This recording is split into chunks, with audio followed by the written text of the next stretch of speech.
ਅੱਗੇ ਵਧਾਂਗੇ ਗੱਲ ਕਰਾਂਗੇ ਮੋਦੀ ਸਰਕਾਰ ਦੇ ਵੱਲੋਂ ਚੱਲੇ ਗਏ ਇਕਦਾਰ ਦੀ। ਦਰਅਸਲ ਇੰਡੀਆ ਗਠਜੋੜ ਦੀ ਜੋ बैठक ਉਸ ਦੇ ਵਿੱਚ ਵੱਡਾ ਫੈਸਲਾ ਲਿਆ ਗਿਆ ਹੈ।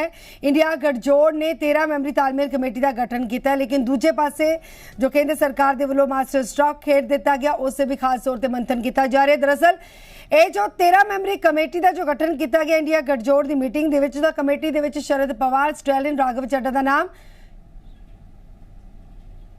शामिल है। एक बार फिर तो दस दिए कि इंडिया गठजोड़ के वालों साझा प्रस्ताव जो पास किया गया लोक सभा चोणां मिल के लड़ियां जाणगियां। वख-वख सूबਿਆਂ ਦੇ ਵਿੱਚ सीट शेयरिंग की व्यवस्था तुरंत शुरू कर दी जाएगी। सीटां दे फैसला आपसी समझौते तो बाद लवांगे। इंडिया गठजोड़ के वालों दस्सिया गया देश भर के सारे इकट्ठे रैलियां करनगे, यानी कि रैलियां जो ने साझियां होणगियां और रैलियां दे विच जनता के मुद्दे चुके जाएंगे। दस कि मिशन 2024 में फतेह करने के लिए जिते इंडिया गठजोड़ के वालों पूरी अपनी वाह लगाई जा रही है और प्रस्ताव भी साझा प्रस्ताव भी इस मीटिंग के लिया गया है। मुंबई के मीटिंग चल रही है, कई एजेंडिया लैके जो मंथन किया जा रहा है। खास तौर पर जो मेन एजेंडा है वो 2024 दियां चोणां दे मद्देनज़र जो है खास तौर पर विचार चर्चा की जा रही है।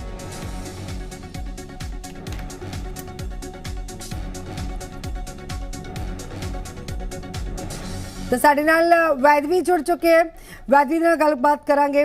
वैदवी, क्या जानकारी, ये प्रस्ताव जो है साझा प्रस्ताव लेके आई है इंडिया गठजोड़, क्या इसके मायने हैं और क्या कुछ तजवीज़ें इसमें रखी गई हैं?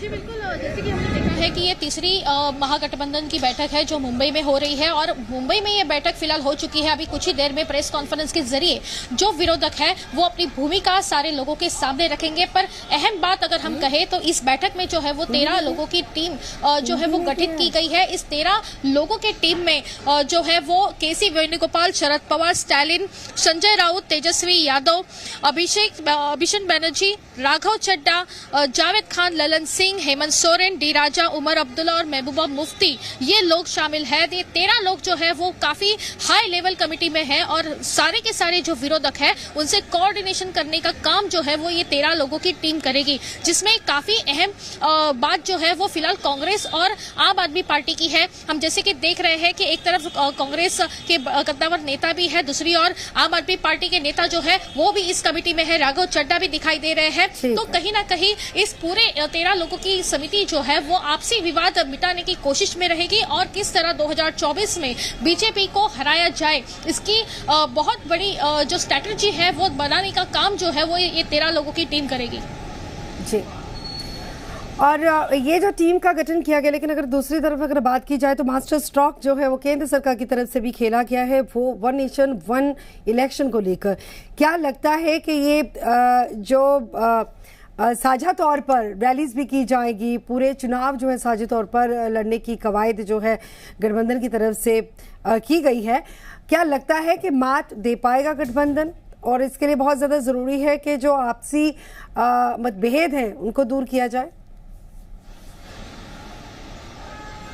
जी बिल्कुल, अगर हमने देखा है कि जैसे कि सुबह से ही खबर आ रही है एक नेशन एक इलेक्शन, ये फॉर्मूले पर फिलहाल जो है वो बीजेपी एनडीए सरकार दिखाई दे रही है। हालांकि इंडिया का जो गठबंधन हो रहा है, इंडिया के सारे विरोधक जो है वो एक साथ आके जिस तरह बीजेपी गवर्नमेंट को हराने की कोशिश में है, कहीं ना कहीं बीजेपी ने भी उस पर मास्टर स्ट्रोक खेला है। एक चेकमेट करने की कोशिश जो है वो इंडिया के इस गठबंधन को करने की कोशिश की है, क्योंकि अगर 2024 के लोकसभा चुनाव के लिए ये सारे विरोधक अगर एक साथ आते हैं तो कहीं ना कहीं इन जो बाकी इलेक्शन है जैसे कि विधानसभा इलेक्शन है या ग्राउंड लेवल के कितने सारे इलेक्शन है, वहां पर जो है वो उनमें आपसी विवाद काफी बड़े पैमाने पर है।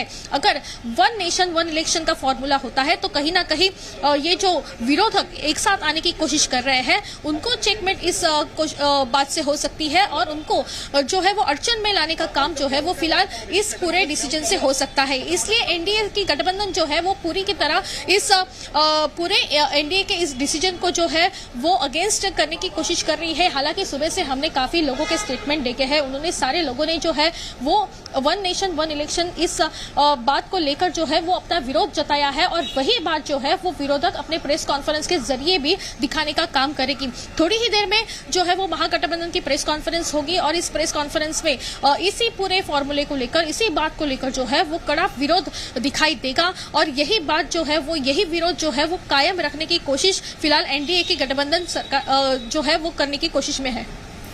अगर सीट शेयरिंग की बात की जाए तो सीट शेयरिंग को लेकर क्या लगता है कि बहुत ज्यादा जो है अभी तनाव वाली या चुनौती भरी स्थिति का सामना करना पड़ सकता है गठबंधन को? जी बिल्कुल। हालांकि सारे नेता जो है वो अपने अपने राज्यों में उनका एक अलग जो है वो इमेज है, अलग उनकी कैपेसिटी है, उनकी जिम्मेदारियां अलग है। लेकिन अगर हम देखें तो सीट शेयरिंग का जब भी फॉर्मूला सामने आएगा तो इंडिया के गठबंधन के जो विरोधक है उनको कहीं ना कहीं काफी सारे मुद्दों को लेकर जो है वो कॉम्प्रोमाइज भी करनी पड़ेगी, क्योंकि अगर सामने जो एनडीए सरकार है उसको हराने का एक ही बात जो है वो अगर विरोधकों की सामने अगर दिखाई दे रही है तो कहीं ना कहीं एनडीए के गठबंधन में जो जितने भी विरोधक है उनको कहीं ना कहीं सीटों को लेकर कॉम्प्रोमाइज करनी पड़ेगी। आपसी विवाद जो है वो सीट शेयरिंग को लेकर जो है वो बढ़ने के चांसेस है। लेकिन 13 लोगों की ये जो कमेटी फिलहाल गठित की है वो पूरे देश में इसका पूरा कोऑर्डिनेशन करेगी। ये हाई लेवल कमेटी है, कहीं ना कहीं विवाद जो है वो इस पूरे मौके पर ना दिखाई दिए, जिस वजह से जो है वो पूरा मामला पूरी जिम्मेदारी जो है वो इन 13 लोगों पर है। और सीट शेयरिंग से लेकर या जो ग्रामीण लेवल में है, गांव के लेवल पे अगर कोई विवाद बढ़ता है तो वो मिटाने का काम भी जो है वो इन्हीं कमेटी के पास है। तो देश में जो है वो आपसी विवाद जो है वो फिलहाल मिटाने की पूरी बात जो है वो ये 13 लोगों की कमेटी फिलहाल गठित की है वो पूरी तरह से जिम्मेदारी निभाएगी। लेकिन दूसरी ओर अगर कहे तो 2024 का लोकसभा चुनाव जो है वही एक एम जो है वो सामने रखकर इंडिया के ये गठबंधन जो है वो फिलहाल बनाया गया है।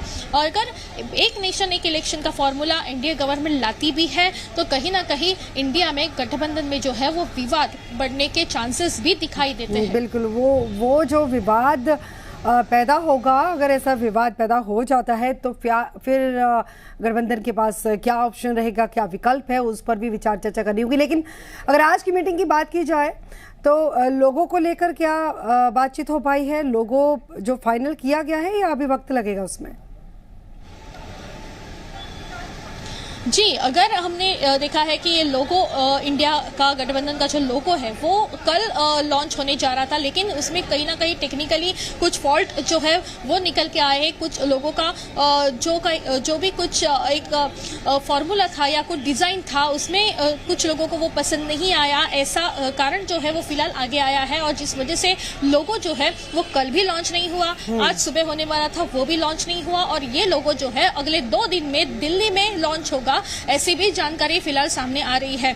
यानी 2 दिन के बाद इंडिया का गठबंधन का लोगो जो है वो दिल्ली में लॉन्च करने की तैयारियां भी शुरू कर दी गई है। यानी मुंबई के इस बैठक में लोगों का अनावरण नहीं किया जाएगा। हालांकि इस बैठक में जो है वो पूरे देश भर के सीटों को लेकर या एनडीए का फॉर्मूला लेकर जो है वो विवाद, आपसी विवाद जो है वो मिटाने की कोशिश भी इस बैठक में हो गई है और यही चीज जो है वो बरकरार रखने की बात भी जो है वो इस बैठक में की गई है और इसी बात को जो है वो आगे भी कंटिन्यू करने की कोशिश में जो है वो फिलहाल इंडिया की गठबंधन दिखाई दे रही है। और इस बैठक में जो है वो हर एक चीज को लेकर जिस तरह आपसी विवाद, अभी जिस तरह हमने देखा है कि कपिल सिब्बल जो है वो इस बैठक में मायावती आ गए, उसके बाद कांग्रेस मायावती ने किसी भी तरह के किसी गठबंधन के साथ जाने से साफ तौर पर इंकार कर दिया। एक बड़ी चुनौती ये साबित हो सकता है। स्पेशल 28 की जगह अब स्पेशल 27 से काम चलाना होगा। जी बिल्कुल, देश के ऐसे कई सारे दल हैं जो फिलहाल इंडिया गठबंधन से भी दूर है, लेकिन वो एनडीए के गवर्नमेंट से भी दूर रहकर जो है वो सिंगल यानी अकेले चुनाव लड़ने की कोशिश में भी है और इन्हीं लोगों को जो है वो साथ में लेने की कोशिश फिलहाल इंडिया के गठबंधन के विरोधक जो है वो भी करने की कोशिश में है। 13 लोगों की जो टीम जो गठित की गई है, जो बहुत ही हाई लेवल कमेटी है, वो इन सारे नेताओं से जाकर मिलेगी और इनकी नाराजगी दूर करने का प्रयास जो है वो भी करेगी और ये लोग जो है वो भी इस इंडिया के गठबंधन में आए और इंडिया के गठबंधन की जो ताकत है वो बढ़ाने की कोशिश करे। ये भी जिम्मेदारी जो है रूटों वो को फिलहाल बनाने के लिए क्या फॉर्मेट इस सेट किया जाएगा, कमेटी पर दिखाई दे रही है। क्या रणनीति जो है वो तैयार की जाएगी, इस पर आप नजर बना के रखिएगा और जैसे कोई अपडेट मिलता है हमारे तक जानकारी जरूर पहुंचाएगा। बहुत बहुत शुक्रिया फिलहाल तक की जानकारी के लिए।